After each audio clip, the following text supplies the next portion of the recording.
Ciao amici, siamo sempre nella rubrica dei cuori solitari e abbiamo un'altra bella ragazza, 19enne, che cerca la sua anima gemella. Ciao, tu sei? Simona, Quanti anni c'hai? 19. E cerchi la tua anima gemella? Sì. Ascolta, come dovrebbe essere questo tuo ragazzo ideale? Non ne ho idea, non ne ho gusti. Non ho un Cioè, tipo. per te conta l'aspetto fisico più o conta il carattere? Inizialmente l'aspetto fisico, poi però il carattere. Parliamo di altezza, quanto dovrebbe essere alto? Ma un po' più alto di me, sui 1,70 circa. Tu quanto sei? 1,65. 1,65? Sì. C'hai gli occhi di colore? Castano. Castano, e i capelli biondi? Sì. Quindi tu lo vorresti naturalmente con... Non ne ho preferenza. Quindi o moro o biondo per te è lo stesso. Carnagione scura, preferisco. Carnagione scura, quindi lo vuoi mediterraneo. Sì. Dunque dimmi, tu che fai nella vita? Lavori, studi? Studio. Studi? Mi sono appena diplomata, ora devo andare all'università. Sei originaria di Palermo? Sì. Quali sono i tuoi hobby? Non ne ho. Non ne hai? No. Cioè non fai nessun hobby, No, nessuno no. sport? Non so, canti, balli? No, niente. Niente? Footing ne fai? No. Neanche? Vado in palestra, ma Ah, non, in è, palestra ci non vai? è un hobby. Ci vado Ci vai per? per dimagrire. Per dimagrire? E cosa devi dimagrire? Le per ossa? mantenermi in linea.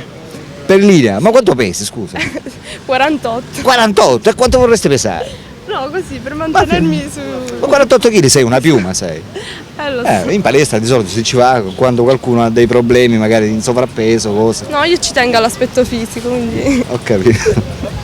Va bene. E non so, di che cosa possiamo parlare?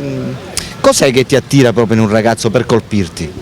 Deve essere un bravo ragazzo che studi o perlomeno abbia un lavoro. Sì, ma dico, per scattare un colpo di fulmine, quando tu vedi un ragazzo magari che ti interessa, che cos'è che vai guardando tu proprio esplicito? Tipo a colpo d'occhio, appena tu lo vedi, che cos'è che ti interessa subito guardare? Il viso, se mi piace. Il viso. Sì, Ti deve attrarre il viso. sì.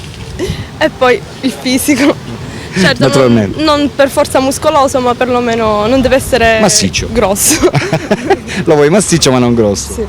Ok amici, hai detto che ti chiami? Simona. Simona. Abbiamo conosciuto Simona, 19 anni. Per chi fosse interessato a Simona può chiamare sempre i nostri numeri che vedete in sovraimpressione. Strano Amore Siciliano vi saluta, io vi saluto Alberto e vi saluta anche Simona. Ciao amici, a dopo.